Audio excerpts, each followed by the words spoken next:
Baik, terkait dengan vonis penjara hukuman seumur hidup bagi Heri Wirawan, kami telah terhubung dengan Komisioner Komisi Perlindungan Anak Indonesia, Retno Listiarti. Selamat siang, Mbak Retno. Semoga dalam kondisi Selamat sehat selalu. siang. Ya, seperti apa respon Anda terkait dengan vonis hukuman seumur hidup bagi Heri Wirawan?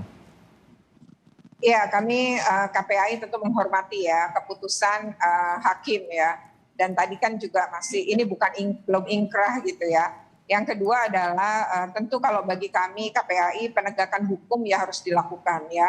Tentu itu kami sangat dukung. Namun tadi ya bagaimana hukum ini juga berkeadilan bagi anak-anak korban, dan yang terutama lagi adalah bagaimana rehabilitasi korban itu kemudian betul-betul dilaksanakan, karena kalau sudah dilakukan proses hukum ini lalu anak-anak korban dapat apa, kan itu yang kemudian harus dikedepankan, karena di anak-anak korban ini ada dua nih ya, korban langsung yang dipaksa melakukan hubungan badan dan ya sampai hamil dan punya anak, yang kedua kan korban tidak langsung, anak-anak yang dilahirkan gitu ya.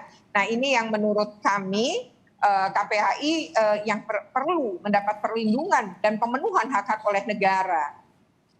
Artinya juga selama ini tentu juga pihak kejaksaan berkoordinasi dengan pihak KPAI terkait dengan penderitaan ganda yang dialami oleh para korban. Sejauh ini gambarannya seperti apa terkait dengan penderitaan ataupun traumatik yang dialami oleh para korban?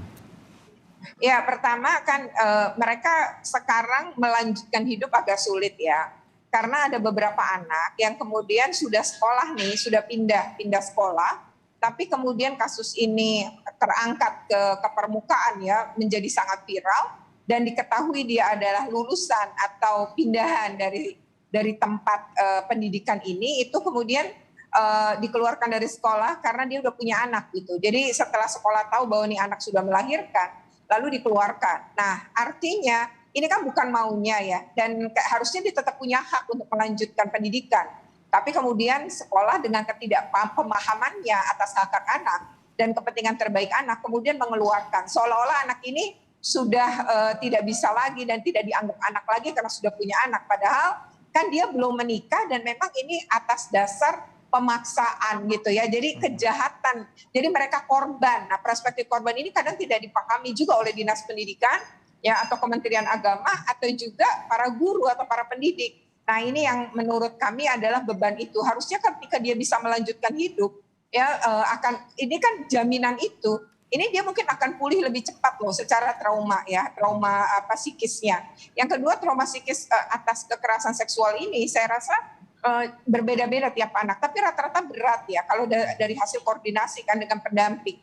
Jadi beratnya itu memang betul, kalau kekerasan seksual apalagi sampai memiliki anak ini, itu memang sangat berat bagi anak-anak dan bisa seumur hidup loh. Nah ini yang penting pendampingan itu, jadi nggak misalnya gini, kalau rata-rata 8 kali terapi gitu, ini bisa begitu lama dan bisa muncul lagi gitu ya, dan jadi ini menurut kami ini penting. Nah yang kedua adalah ini anak belum berdaya, punya anak.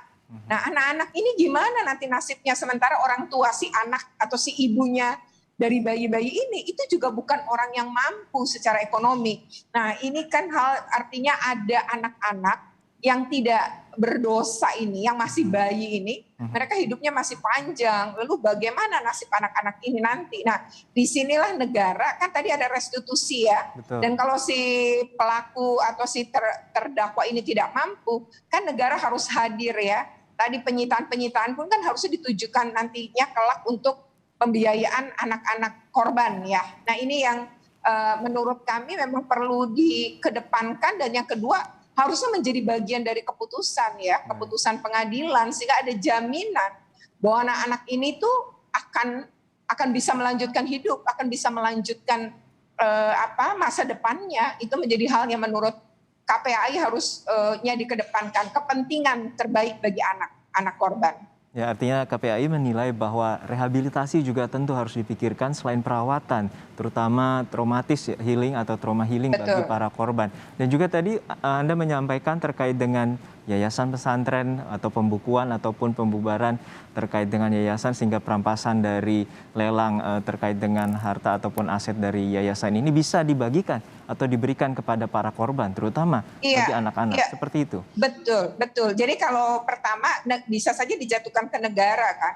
Misalnya ke Menteri Pemberdayaan Perempuan dan Perlindungan Anak ya. Kan misalnya dianggap dia yang bisa mengelola itu bisa. Yang kedua ya ini hakim menyebutnya seperti apa? Apakah kemudian ke pemerintah Provinsi Jawa Barat. Nah kadang-kadang ini kan anak dalam jumlah banyak yang mungkin tidak mengerti hukum juga. Lalu kalau tidak disebutkan dan tidak dipastikan pemenuhannya, nah atau tidak diberikan jaminan oleh pengadilan.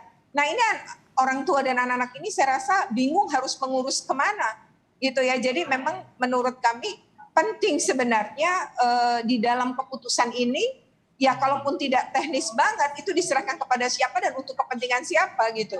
Nah ini harus nanti KPAI bisa pengawasan berikutnya terkait keputusan ini ya, misalnya ketika sudah ingkrah gitu ya, kalau kita lihat tidak ada banding gitu ya, tapi kalau masih banding kan kita akan menunggu ya sampai di mana gitu. Tetapi kan tetap anak-anak ini hidupnya terus berjalan, pendidikannya harus tetap terpenuhi. Nah pemerintah daerah ini yang sekarang ini pemerintah provinsi maupun kalau misalnya dia melanjutkan di sekolah-sekolah milik Kementerian Agama, nah Kementerian Agama ini negara yang harus menjamin karena itu konstitusi menyebut begitu, Undang-Undang Perlindungan Anak juga menyebut demikian gitu, bahwa hak atas pendidikan itu harus dipenuhi dan tidak bisa dikurangi gitu dalam keadaan apapun.